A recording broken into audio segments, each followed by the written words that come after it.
So how are we going to get this? What about our 7-step plan? Step number 1, you've got this idea, you've got this business, but can you tell me in 60 seconds or less what it is you do, and more importantly, what it is you can do for me? Now, let me give you an example. I'll walk up to this lady, I put out my hand and I say, "Good morning, ma'am. My name is Mike Sade."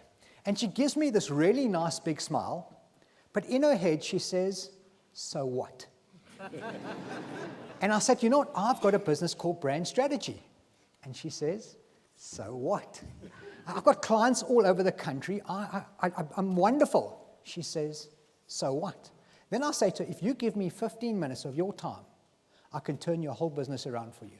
And she says to me, "Please sit down." You see, first of all, I have to tell her what I can do for her. Before I tell her what I can do, and before I tell her who I am and how important I am in my own life. So how can you tell your clients what problem they have that you can solve for them? So how do you do this? It's quite simple. You have to start off by writing what's known as your elevator pitch, also known as your brand positioning statement. Quite simply, I'm going to use an example of one of my clients. His name is Jonathan, and Jonathan teaches people to speak in public. Jonathan teaches people to speak in public. So his elevator pitch, first of all, I ask him, who is your target market? And in his particular case, it's to people who need to be able to speak in public or at work. You need to understand who your target market is, because as a small business, that is where you're going to spend all your money. Once you've done that, we need to know what it is that these people are seeking.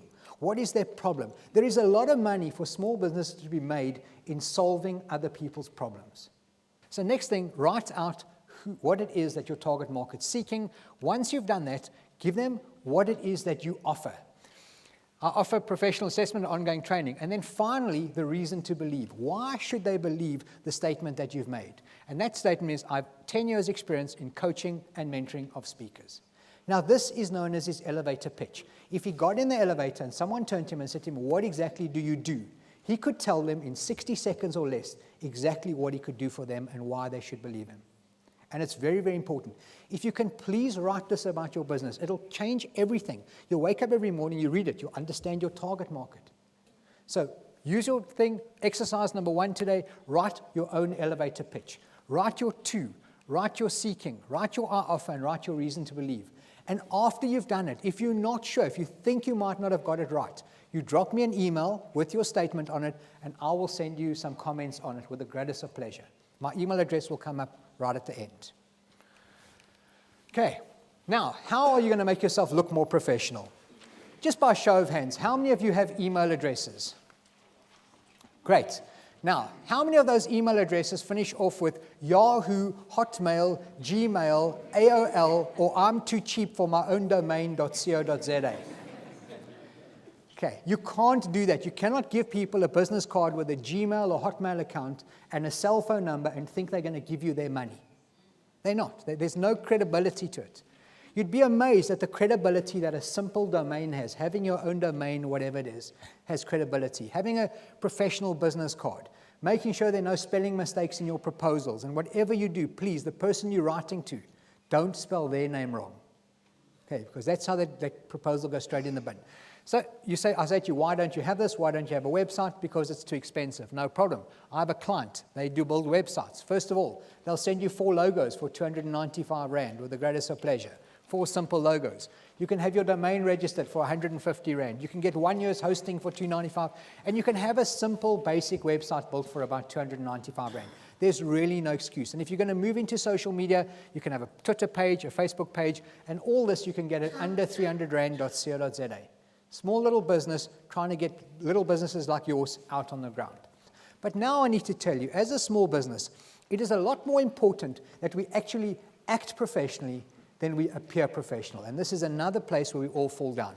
You know, I'm standing in front of you all. I said to you guys, I'd like to buy you all lunch. End of the talk, I leave. You sit there going, but he said lunch. I didn't say when. I didn't say today. I just said one day I want to buy you lunch. You see, we leave our clients hanging in this particular stage. Now, more important than that, I want to show you something called the brand promise. Every single business makes a brand promise. You have a business. That's you up at the top there. You have a business, you have a service, you have a product, you have something you want to sell to people. At the bottom, those are your customers. They have the money. Let's clear something up right now. As small businesses, we want their money. Very often what plumbers will do on the side of their van, it'll say 24-hour plumber, which means that at 3 o'clock in the morning on New Year's Eve, after one of my very drunk guests has broken the toilet, I should, in principle, be able to phone this guy and have him come and visit my house. But at 3 o'clock on New Year's Eve, he's not even answering his phone.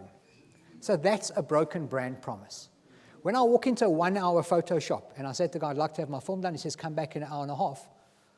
I go, but aren't you a 1-hour photo shop? That's a brand promise. My favorite broken brand promise is when I walk into my takeaway burger shop around the corner from me. And I look up at the boards and I go, I think I'll have a number 2. Then they deliver my food to me.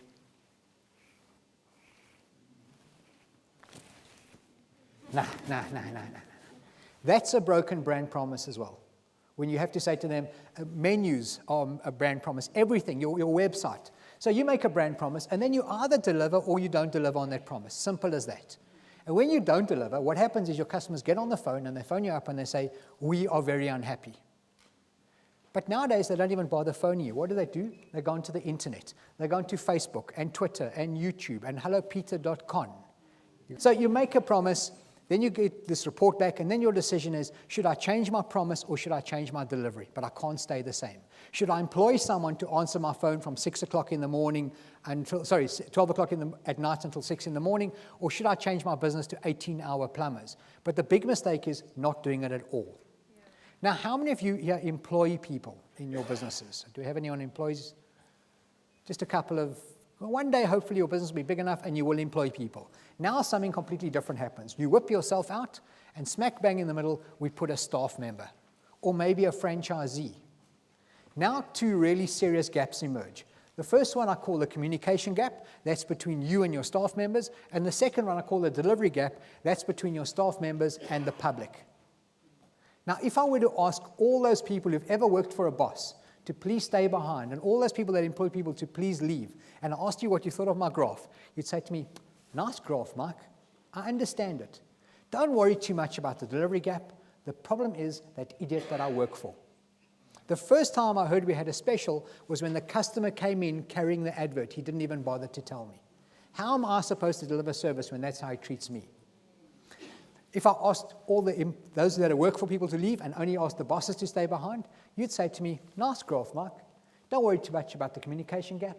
The problem is those fools that I employ. When I send them a box of marketing material, on the outside of the box, I have to write there, open this box. And inside the box, I have to write there, please empty the whole box before you phone me to complain. The bottom line is that both these gaps exist, and they exist all the time. Your job as a business owner is to concentrate all your effort up there at the top, all on the communication gap. Is it with your staff? Is it with your customers? Communicate, and you can turn your business around. First of all, it builds trust, gets you to be able to offer products and services, and most importantly, you will be perceived as an expert. That is so important for small businesses to be the expert in the minds of your customers. You're the person they can rely on, you're the person they can talk to. Another thing, it gives you outstanding familiarity and visibility. People see you all the time, they're exposed to you, your articles, your writing, whatever it is you do, and then it makes you credible, increases referrals, gets you new relationships, and very important, you get to demand higher prices.